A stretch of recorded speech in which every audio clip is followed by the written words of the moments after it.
Cheers. This interview has been tape recorded. It may be used in evidence if your case is brought before a court. We're in an interview room at Bethel Street Police Station. Time by my watch is 21 minutes past 9. I'll just make a note of that. And it is Saturday the 11th of September 2010. I'm Constable Carlson, attached to Bethel Street Police Station, and no other police officers present. Please could you state your full name? My name's Tom, of the family Smith. Excellent, thank you, Tom. Also present is? Gavin, solicitor, here to advise and assist Tom. Excellent. Tom, have you had enough time to speak with Mr. We had a lovely chat. Excellent. If at any time during this interview you want to speak to him alone, tell me. I'll stop the tape to make arrangements on your behalf, okay? Okay. I've got to caution you, which is you do not have to say anything, but it may harm your defence if you do not mention when questioned something which you later rely on in court, and anything that you do say may be given in evidence. Do you understand that caution? I comprehend what you have just told me, however I do not understand it. Right, fine. Well, I'll explain it to you. You don't have to say anything at all in this interview room. If you do say something in this interview, it can be used in evidence against you. And the middle part of the caution is that if you do go to court for whatever reason and you try and use something in your defence at court, which you could have reasonably told me today, the court may be less willing to believe you. That's basically what the caution means. So do you understand it now? Once again, I comprehend what you've just told me, but I cannot understand it. Right. If you carry on making... I'm just going to carry on with the interview anyway, okay? I've explained the caution I'm happy to carry on with the interview. Good. Right. You've been arrested on suspicion of being found in enclosed premises and also for obstructing a police officer. Reason for this interview is to establish the truth and for you to give your own account. At the end of this interview I'll give you this form which explains what happens to the tape, but I'll be giving you or Mr. Cow a tape anyway. Obviously this arises out of an incident that happened today doing with the Derelict Hotel, namely the Cumberland Hotel on Court Road in Norwich. Were you there? When? What? Today? Today. I was, yeah.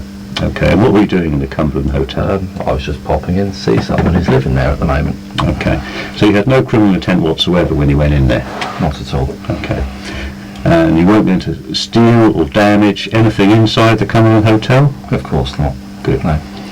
So it was solely just to go and see a friend who was in the hotel? Yeah, yeah. Okay. Did you go with anyone else? I did go with a friend, but I don't need to elaborate. No, you don't, because he's not here anyway. He's gone. Good. Obviously, police were called for whatever reason, and then they came to they went to speak to you, and they wanted to search you. And I understand that you didn't want them to search you. Well, what to say to that? Well, I was approached by some police. I suppose I should give an account of what happened. I was approached by some officers after I was wandering. I'd left the hotel by then and gone back down to get a can of Coke, and was approached by some officers who was a female officer came up and was asking me if I'd been in the hotel, and I said, well, I don't really want to get involved. I don't want to talk to you because that's my right. And she was asking my name, date of birth and stuff, so I gave my first name and said I don't want to elaborate unless you wish to arrest me. I'm not under any obligation here. At this point, officer, she sort of took a step back, and Officer Warren stepped forward, and he's saying, he was again asked name, date of birth, and I said I've got a right to refuse intercourse with you unless you want to, unless you wish to arrest me or whatever for some kind of offence, and asked him what offence I might have committed, and he was saying, well, we're suspecting you may have stolen something, and I said, well, I haven't, and he said, right, we're going to search you. Spins me round and puts me against the wall roughly. He doesn't read me any of my case rights. He does not tell me what section I'm being searched under. He does not tell me what the suspicion is. He's given me no information. He's not even asked for my agreement. You know, I know he can search me if he wants to, but he's just gone and roughed me up and stuck me against the thing. And all I said is, well, I don't consent to being searched, but I appreciate that you'll do as you wish, and I'll let you do it under duress. I don't mind that. That's fine. So anyway, he goes. He puts me against the wall. I've got my hands down the side, and he puts some handcuffs on me behind my back. Yep. Now I'm not happy with that because it's uncomfortable, so I took them off again. And then he starts manhandling me about and threatens me with a taser, and he's still not explained to me my rights. And I said, look, this is getting out of hand. Let's go to the police station, civilised. I want to speak to your inspector. At that point, he handcuffs me so tightly that I've got. Can you confirm that there's some? There are red marks around both the skin is broken, and the skin is broken on his left wrist. Yeah, so we're all in agreement that I've bled over this, right? So anyway, so he puts the handcuffs so tight, chucks me on the floor, which is causing me problems with my breathing, so I'm asthmatic. And I'll say, look, you just put me on my side and loosen these cuffs. I'm not out to cause trouble today at all. Eventually a van turns up and they chuck me in the back of the van, and I end up here, and I've been here for 6 hours or so, and as far as I'm concerned, I've not actually committed any crime. I know there's apparently an allegation that I resisted arrest, but in my view, this officer Warren was not acting lawfully because he wasn't following the procedures that he's supposed to follow when he does this. And I think I'm correct. I think there may be witnesses to the arrest, but I will have to look into that later to confirm what I'm saying this evening. But basically, I'm absolutely sickened by what's happened. I was quite happy for him to search me. I'd have sat and had a chat with him. Hell, I'd have made him a cup of tea if I had the facilities. But I'm not a happy customer today at all. That's all I can say. Very, very well I put. don't think I've got anything else to put. Only other thing is a couple of comments that were made by Mr. Warren that I should say. Firstly, because I did mention when he started breaking the rules, I said, you're not following procedure here. I know your procedures. I'm going to complain. And he says, oh, there's loads of complaints about me. Like they're not going to do anything. Complain all you want. You know. So I said, well, I will. What can I do? You know, I didn't raise a hand to him. He put a taser within arm's reach of me. I didn't even raise a hand to it when I was threatened with a weapon. I felt quite intimidated by him. I'm not happy at all, and I fully intend to complain and take a complaint all the way regarding his conduct this afternoon. As you have said, ever since you've been in here, I understand. Yeah, I have. Well, I wasn't there. There's two sides of the story, and generally the truth is somewhere in the middle, I find. I find the truth is like a turd that won't flush and it always surfaces. But, yeah, anyway. Right, did you struggle with the police officer? All I did was I tried to push away, and I was calm and quite clear of what I was saying. I was saying, look, I'm not resisting you. You're hurting me, and I was only trying to move myself into a more comfortable position. I remove myself from the handcuffs, which were at that point unlawfully applied because I wasn't following procedure. So I mean, I wouldn't say I resisted. I used my common law right to use reasonable force to defend myself against unlawful action. Right. And I didn't cause injury or harm or loss by doing so. When were you arrested?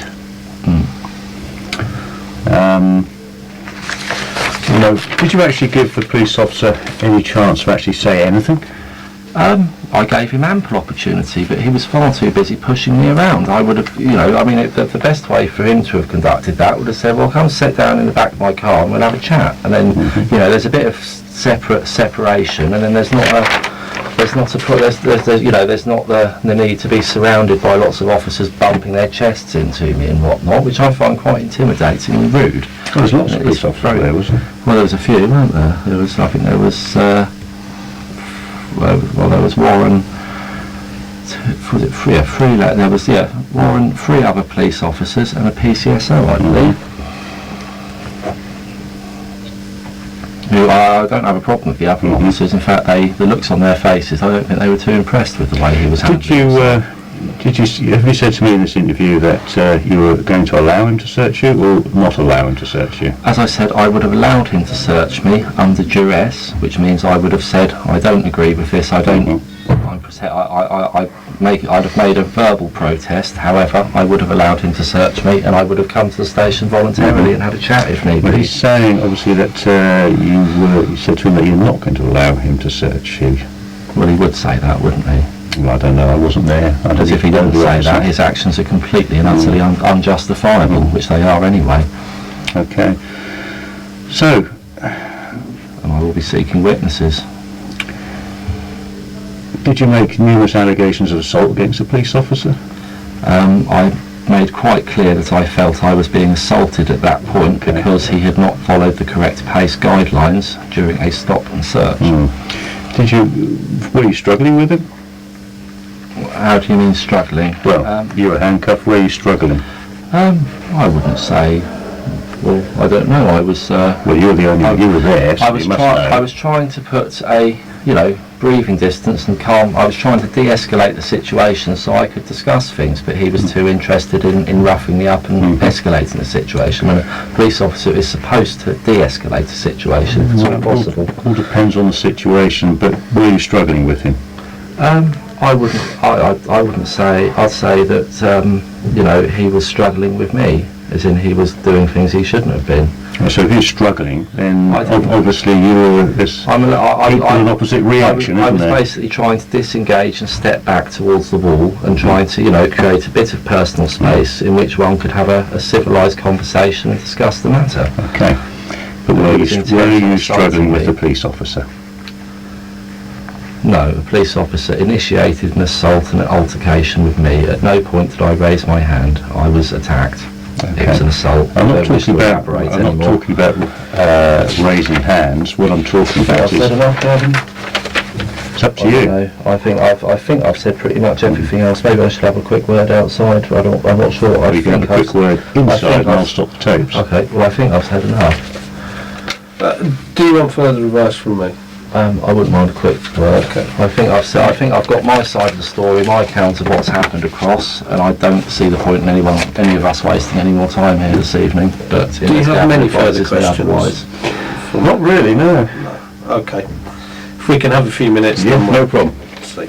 I'll just stop the tapes. Right. Pen.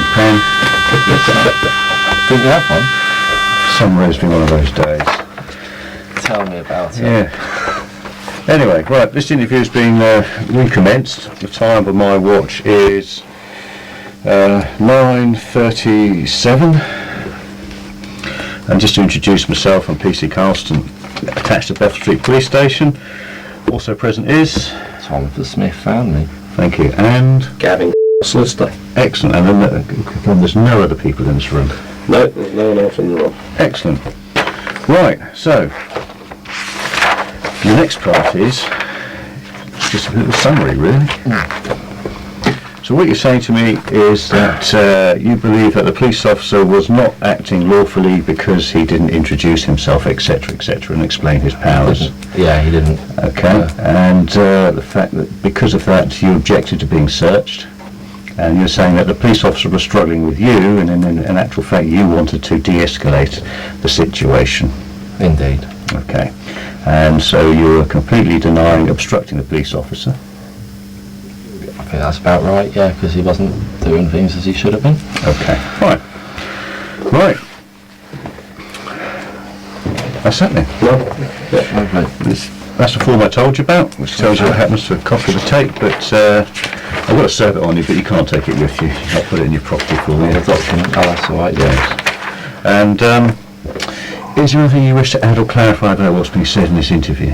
Not really. All I can say is I really wish that PC Warren had, just been a little bit less eager to get his hands on and get all pushy-shovey and just had a nice civilised conversation with me, because I'm really quite a nice guy if you just sit down and have a chat. But yeah, I don't know. Maybe he had something in his coffee. Who knows? But he was a bit overzealous this afternoon. Must have been the football, I guess. Bless him. Could have been. Maybe he was wound up the football. I don't know. He could have been.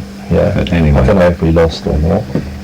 I have to admit, I'm no football yeah. lover. In actual fact, I hate football with a passion.